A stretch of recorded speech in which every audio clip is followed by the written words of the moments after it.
ఇటీవల కాలంలో విపరీతంగా పెరుగుతున్న కూరగాయలు, నిత్యావసర సరుకుల ధరలు తగ్గించి అదుపులో ఉంచాలని సిపిఎం నాయకులు డిమాండ్ చేశారు. సోమవారం కాకినాడ కలెక్టరేట్ వద్ద సిపిఎం నాయకులు ధర్నా నిర్వహించారు. ఈ సందర్భంగా సిపిఎం నగర కన్వీనర్ పలివెలి వీరబాబు, నగర కమిటీ సభ్యులు మలక వెంకటరమణలు మాట్లాడుతూ, ఒక ప్రక్క సామాన్యులు ఉపాధి సక్రమంగా దొరకక, సరైన ఆదాయం లేక ఇలా ఇబ్బందులు పడుతున్నారని ఆందోళన వ్యక్తం చేశారు.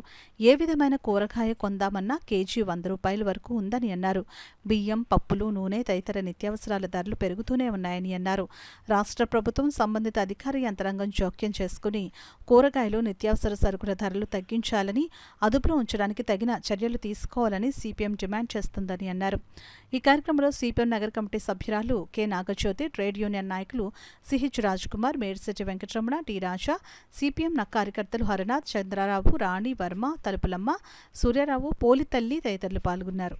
రైతుల పంటలు దెబ్బతిన్నాయి, అందువల్ల కూరగాయల ధరలు పెరుగుతున్నాయని కొంతమంది వాదిస్తున్నారు. రైతుల పంటలు దెబ్బతింటే సరఫరాలో ఎగుడుదిగుళ్ళు ఉంటాయి. కొన్ని సరఫరాలు సక్రమంగా అందక ప్రజలకి అందుబాటులో లేక ధరలు పెరగడానికి అవకాశం ఉంటే ఉండవచ్చుగాక. ఎటువంటి సరఫరాలో ఇబ్బందులు లేకుండా ఎందుకు ధరలు పెరుగుతున్నాయి అంటే ఇందులో బ్లాక్ మార్కెట్ పెద్ద ఎత్తున రాజ్యం వెళ్తున్నట్టుగా కనబడుతుంది. ప్రభుత్వ యంత్రాంగం జోక్యం చేసుకుని బ్లాక్ మార్కెట్ని అరికెట్టి కూరగాయలు, నిత్యావసర సరుకుల ధరలు తగ్గించి అదుపులో ఉంచాలని డిమాండ్ చేస్తున్నాం. అలాగే రేషన్ షాపులన్నీ బలోపేతం చేయాలి. బియ్యం మాత్రమే కాకుండా అన్ని రకాల నిత్యావసర సరుకులు రేషన్ కార్డుతో నిమిత్తం లేకుండా కొనుక్కోగలిగిన వారికి, అవసరం ఉన్న వారికి ఏర్పాటు చేసి రేషన్ షాపుల్ని సార్వత్రిక ప్రజా పంపిణీ వ్యవస్థ తీసుకురావాలని సిపిఎం తరఫున డిమాండ్ చేస్తున్నాం.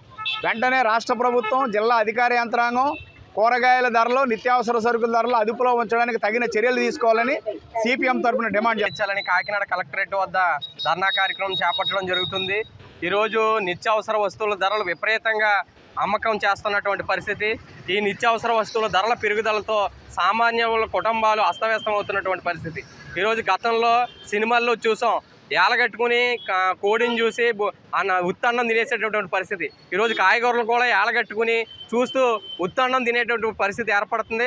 అదేవిధంగా ఉప్పు ధరలు, పప్పు ధరలు, నూనె ధరలు విపరీతంగా పెంచుకుంటున్న పరిస్థితి ఉంది. కేంద్ర ప్రభుత్వం, రాష్ట్ర ప్రభుత్వం, జిల్లా అధికారులు వీటి పట్ల శ్రద్ధ తీసుకోవాలి, ధరలు తగ్గించాలి.